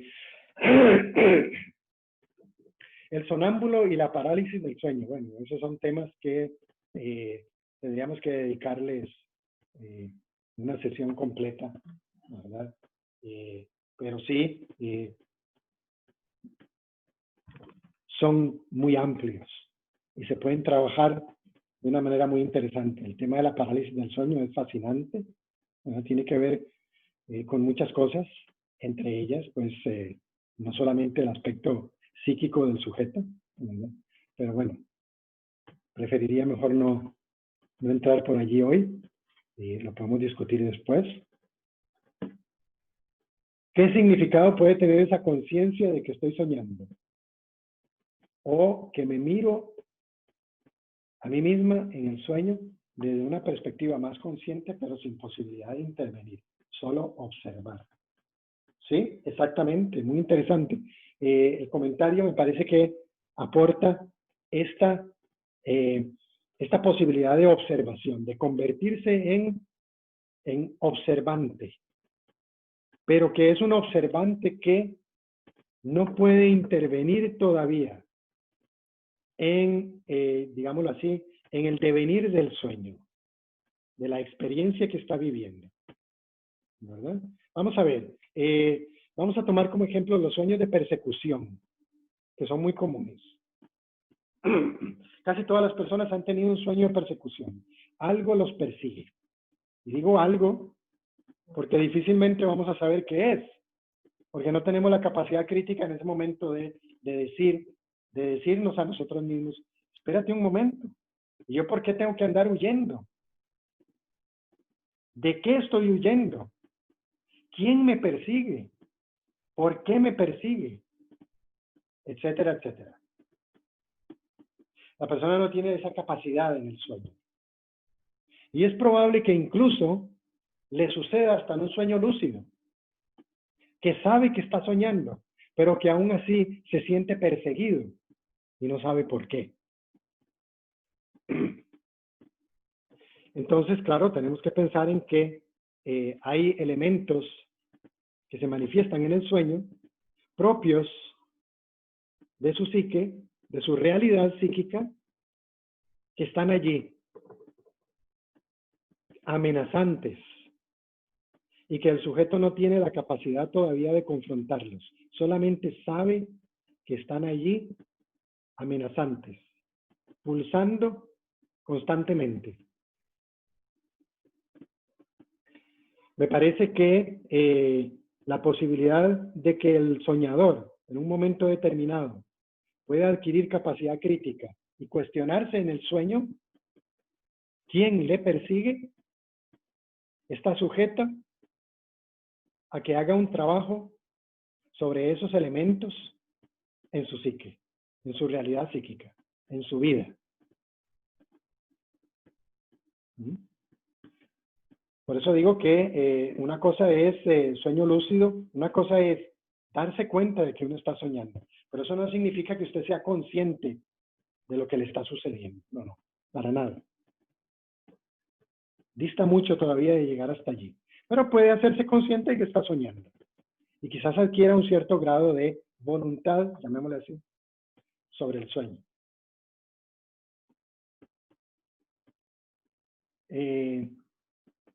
Dice Mari, Jung menciona que hay seres de luz. No sé si esto es una pregunta o es una afirmación, ¿verdad? Yo pensaría que es una afirmación, claro, por supuesto. Y también hay seres de tiniebla, ¿verdad? Claro que sí. El sábado antepasado estuvimos rememorando un aniversario más de la muerte de Jung con el tema de Bollingen. Y en Bollingen, en el torreón de Bollingen, a Jung le suceden experiencias tanto con seres luminosos como con seres tenebrosos muy fuertes, que a uno lo harían pensar de que efectivamente el que vive vida simbólica accede a una realidad muy interesante, ¿verdad? En donde estas cosas se pueden manifestar incluso en la vida cotidiana. Y se vuelven parte de esa vida simbólica. No están allí simplemente para verlo desde el punto de vista fenomenológico. A Jung no le interesaba el tema de la fenomenología en sí misma. Le interesaba como reflejo de algo más. Y ese algo más sería la vida simbólica. ¿Cuándo es pesadilla y cuándo es sueño verdadero? ¿Tocará hacer esa otra sesión para conocer más sobre parálisis del sueño? Claro que sí. Y podríamos invitar a algún otro compañero del Centro Jung que ha estado trabajando bastante con ese tema de la parálisis de sueño. Claro que sí. Mary quiere hacer una pregunta, Fabio. A ver, por favor, ¿quién me dijo? Es que yo fui la persona que mencioné de los seres de luz. Mi Así duda está más abajo, y es si los seres de luz intervienen en los sueños. Gracias. Con gusto, Mari. ¿De dónde se comunica? Soy de aquí de Tecámac, del Estado de México. Ah, qué interesante, excelente. Me dio su acento y por eso le preguntaba, para estar seguro. Excelente y bueno, que dicha que se ha conectado. Vamos a ver, que si me dice usted que sí estaba más abajo, pues no lo veo. Que si aquí. los seres de luz intervienen en los sueños. Sí, claro. Vamos a ver, estrictamente, desde el ángulo que yo estoy abordando este tema, yo diría que los seres de luz representan lo que se entendería por arquetipos, ¿verdad? Básicamente. ¿Qué es un arquetipo? Un arquetipo es efectivamente, una fuerza energética muy elevada, ¿verdad? Se le llama energía psicoidea en la terminología junguiana, ¿sí? Que se manifiesta y que produce, cuando se manifiesta, un efecto que generalmente es sanador, ¿verdad? Y podríamos decir que en la terminología de algunas escuelas, a estas fuerzas o energías arquetipales se les llama seres de luz, efectivamente. Así es. Por ejemplo, vamos a poner un ejemplo. En la vida del Dr. Jung. Un ejemplo muy importante en la vida del Dr. Jung es Filemón, ¿verdad? El otro día lo comentábamos y por eso lo quiero mencionar ahora para que vean ustedes el ejemplo. Bueno, resulta que en la experiencia de vida simbólica del Dr. Jung, esta figura de Filemón juega un papel importantísimo. Y se le podría considerar dentro de los arquetipos como lo que se llama el arquetipo del viejo sabio, ¿verdad? También podríamos llamarle el arquetipo del maestro, del guía, del ser de luz que dirige a la persona en su vida espiritual. Y en algunos mitos podríamos ver a esta figura arquetípica del viejo sabio identificada, por ejemplo, como el sabio guía Merlín, Gandalf, por decir algunos, presente en estas historias que hoy las vemos como películas.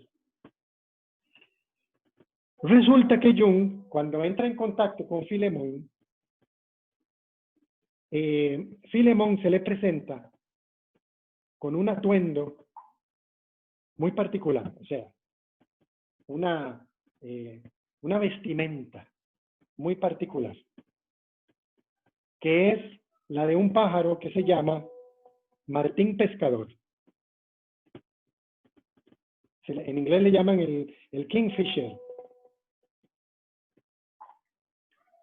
Así es como se le presenta a Jung. Él lo pinta en el libro rojo, hay un dibujo de Jung, de Filemón, y lo pinta ataviado como un martín pescador. Sus alas extendidas son, perdón, las de un martín pescador. Bueno, uno podría dejarlo allí y decir, bueno, pues es la manera como él lo pinta, ¿verdad? Pero no, tiene que tener alguna relación. Entonces vamos a la simbólica y buscamos a ver qué tendrá este pajarillo de particular, por lo cual Filemón aparece ataviado. Y resulta que el martín pescador es un pajarito muy particular porque se alimenta de peces y entonces su figura aerodinámica está hecha específicamente para esa labor. Tiene un pico con un grosor, un largo y una curvatura perfecta con su cabeza para poder clavarse en el agua sin que le produzca ningún daño y poder hacerlo de manera que se sumerja bastante para alcanzar su presa. Y cuando uno lee eso y conoce un poco sobre simbólica, entonces dice, ahí está la clave de esa figura de luz en Jung que se llama Filemón. Porque esa figura de Filemón es la que le enseña a sumergirse en el inconsciente sin que le provoque ningún daño. ¿Verdad? Exactamente. A poder penetrar en el inconsciente. A poder llevar a las personas a sus realidades más profundas para que las conozcan y las trabajen. Les voy a contar otra experiencia. Una persona con la que trabajé hace muchos años en España. Y entonces me cuenta este sueño. Cuando estamos trabajando ya, llevamos varias sesiones, me dice, soñé con que iba de la mano de alguien. No sé quién era. Solo recuerdo que me llevaba tomado de la mano. Esa figura o ese personaje a ella, ¿verdad? No ella a él a ella. Llamémosle él, ¿no? La lleva de la mano. Y entonces van descendiendo. Fijarse bien, van descendiendo. Y me dice la soñadora, vamos bajando y yo veo una abertura en la tierra que se sumerge enormemente y hacia allá vamos. Pero cuando llega a la orilla de esa abertura, ella siente, no ve, siente que la mano que la lleva se detiene y la jala. Y entonces ella entiende, porque aquí no hay diálogo, ella entiende que hasta ahí puede llegar. Entonces fíjense bien la iconografía de este sueño, ¿verdad? Va de la mano de alguien, podríamos pensar perfectamente, es una figura de luz, aunque no la ve, es un Filemón, es alguien que la lleva. La lleva descendiendo, lo cual es parte de la labor de las figuras de luz, hacer descender en el proceso de nequía o de catabasis de el alma que tiene que descender, ese viaje, la primera imagen que pusimos, ese viaje nocturno. Sabe dónde detenerse y en ese momento se detiene. Y la soñadora sabe perfectamente, número 1, que ha descendido. Y número 2, que hay más que descender, pero que en ese momento debe llegar hasta ahí. Eso es lo que llamaríamos un proceso,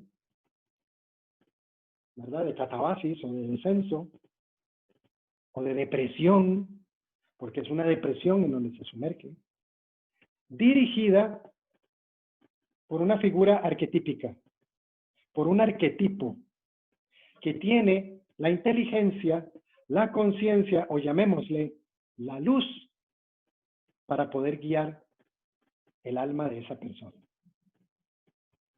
Entonces, efectivamente, eso podríamos constatar ahí que efectivamente las figuras de luz aparecen en los sueños y aparecen representando figuras arquetípicas, como en este caso. Les voy a poner otro ejemplo, y es que lo quiero poner porque este a mí me satisface mucho,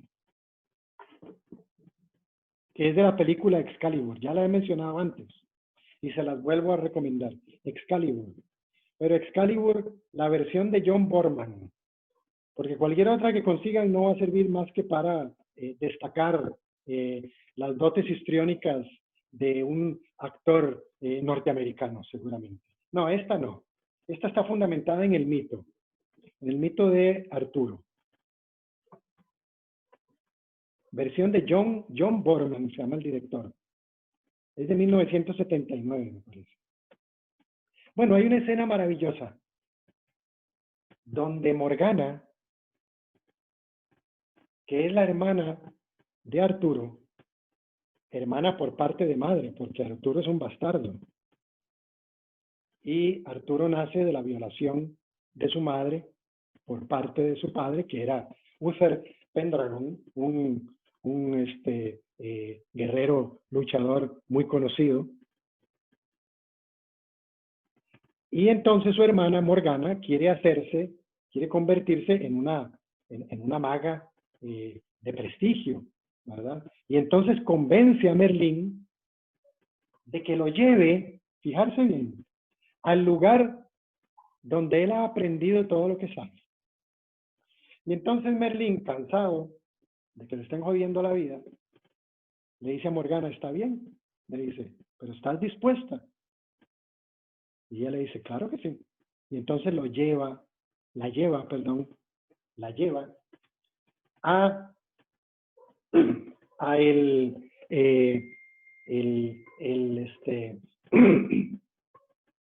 al subterráneo del castillo de Camelot, que Merlín le llama las entrañas del dragón. Él le dice, te voy a llevar a las entrañas del dragón. Uno entiende que van descendiendo las gradas, están en Camelot, van descendiendo gradas y a donde van es al sótano, a la parte inferior del castillo, que es completamente en bruto. La piedra bruta, las entrañas del dragón. Y ahí entonces le pregunta a Morgana, aquí aprendiste tus secretos. Y Merlín le dice, aquí aprendí el amor y el odio, el conocimiento y el engaño, la luz y las tinieblas. O sea, ahí, le dice, es donde todos los pares de opuestos se concilian. Es una escena maravillosa. Un día la podremos, me gustaría un día traerla, verla y analizarla, porque da para mucho, ¿verdad? Bueno, eso es lo que se llamaría una catabasis, un descenso, para ir a conciliar. Cuando las cosas no se concilian, entonces entran en desequilibrio y empiezan a producir problemas. Y básicamente un descenso, una depresión, una catabasis, es un mecanismo de la psique para producir un equilibrio, una compensación, ¿verdad? No es una enfermedad mental solamente, como algunas corrientes piensan, partiendo del supuesto de que vivimos en una sociedad. Si nosotros partimos del supuesto de que vivimos en una sociedad enferma y nosotros estamos perfectamente acomodados a ella, pues tenemos un problema muy serio. Y ese problema se manifiesta como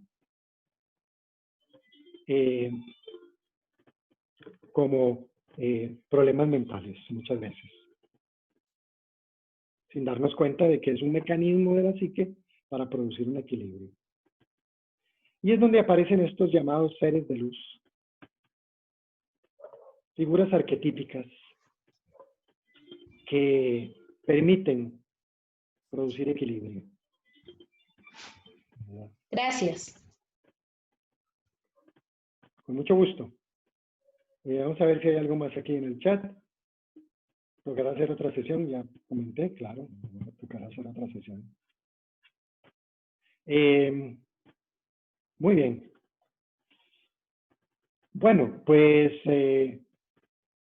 yo creo que podemos dejarlo aquí y recordarles que el próximo jueves Claudio entonces va a retomar. Si alguna persona quiere recibir el libro por correo, me lo pone en el chat y hágalo ahorita antes de que terminemos para tomar nota y entonces enviárselos por correo, el libro de Emilio Salas, ¿verdad? ¿Qué es el libro de Emilio Salas? El libro de Emilio Salas es una compilación de símbolos. Con la salvedad, ustedes pueden conseguir libros de símbolos en muchos lados, ¿verdad?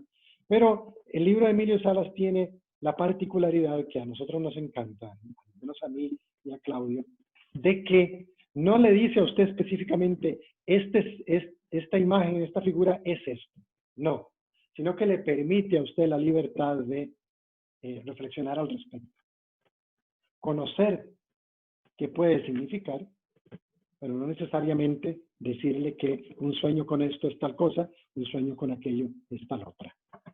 Sino que es mucho más flexible a la hora de trabajarlo y por eso nos encanta, ¿verdad? Dice aquí, vamos a ver, ¿dónde podemos ver la repetición de hoy? Va a estar en el Facebook del Centro de Estudios Junguianos de Costa Rica. Centro de Estudios Junguianos de Costa Rica. Ese es el Facebook y ahí van a poder ver la grabación seguramente a partir de la medianoche, ¿verdad? Yo quiero el libro, perfecto, me dejan su correo, excelente. ¿Me puede enviar el libro? Claro que sí. ¿Las repeticiones siempre las ponen en el Facebook del centro? Sí, siempre van a estar ahí en el Facebook del centro. Muy bien, vamos a ver, tengo que, antes de que se me vaya, vamos a ver, Save Chat, aquí está, ok, ya. No se me vaya a ir sin guardar el chat. Perfecto, entonces, y de nuevo, las personas que quieran compartir sus sueños para por lo menos recibir una guía de entendimiento, lo pueden mandar por correo electrónico o por medio del chat de WhatsApp a mi persona, como lo han hecho ya, para que yo lo que hago es pasárselo a Claudio para que él los trabaje y pues, pueda hacer algunos comentarios el próximo jueves. Sin nada más, agradecerles que se hayan conectado. Nos da mucha alegría siempre tenerlos a todos y sobre todo saber que hay personas que se conectan desde lugares tan distantes en Latinoamérica y a veces hasta en Europa. Eso nos alegra muchísimo. Todo esto que venimos haciendo tiene esa intención, que podamos compartir estos temas de esta manera ahora que nos ha tocado a través del Zoom y los continuaremos haciendo hasta que sea necesario. El próximo jueves regresa Claudio dándole continuidad al tema que empezó la semana pasada sobre los sueños. Bueno, que todos estén muy bien y que pasen muy buenas noches. Muchas gracias a todos. Muchas gracias, Fabio. Mucho Muchísimas gusto. gracias. Gracias, Fabio. Muchas gracias, Fabio. Muchas gracias. Pues, Buenas noches. Gracias, feliz noche. igualmente, estoy viendo aquí en el chat los agradecimientos. Igualmente, muchas gracias.